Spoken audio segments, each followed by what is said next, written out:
NVIDIA continue de faire sauter la banque. On a eu des données, résultats financiers après la fermeture des marchés. Hier, pour NVIDIA, très attendu d'ailleurs par les analystes, et c'est des données quand même assez impressionnantes là, quand on regarde un peu l'évolution de cette entreprise-là. Et là, qui arrêtera NVIDIA?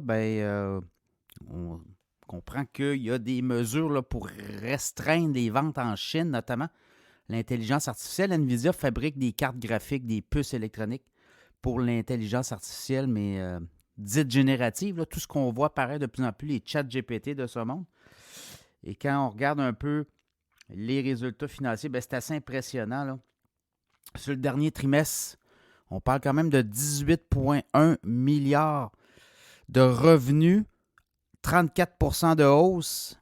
Et quand on regarde les profits nets, 10,4 milliards. Donc, 9,2 milliards, excusez, operating.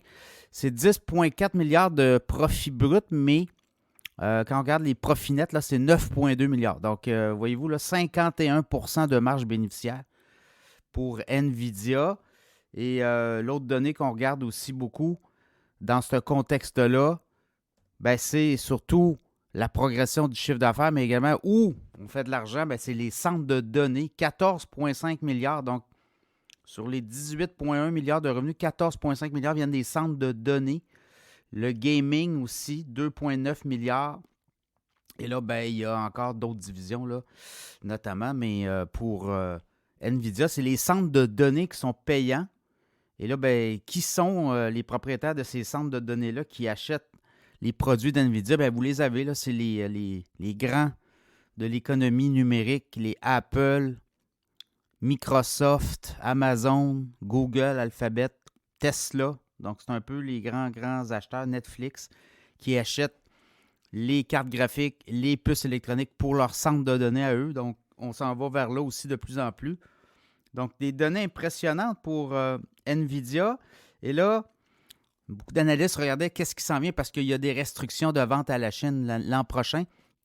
Et NVIDIA dit que ça va coûter peut-être 20 à 25 potentiel de ses ventes, mais qui vont être compensés dans d'autres marchés, dans d'autres pays. Donc, on pense qu'on va être capable de passer au travers et on a quand même aussi mis là, des hausses importantes de profits et de revenus dans les prochains trimestres. Donc, ça a rassuré les marchés.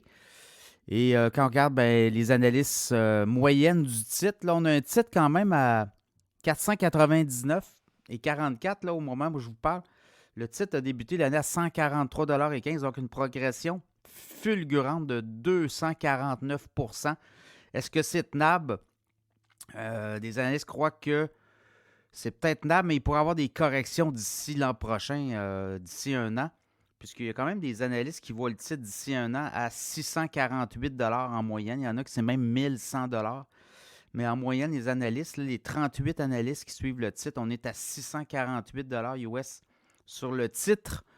Mais chose certaine, il y a des investisseurs contrariens, des investisseurs spéculatifs qui, eux, misent sur l'effondrement du titre d'NVIDIA au cours des prochains mois, dont Michael Burry, qui s'attend à ce que ça corrige beaucoup, là, une hausse quand même de 248 % en un an du titre. On s'attend à une correction, donc on pense que le titre pourrait corriger. Donc, ça pourrait être intéressant, ceux qui veulent embarquer dans le phénomène de l'intelligence artificielle, oui, mais de NVIDIA.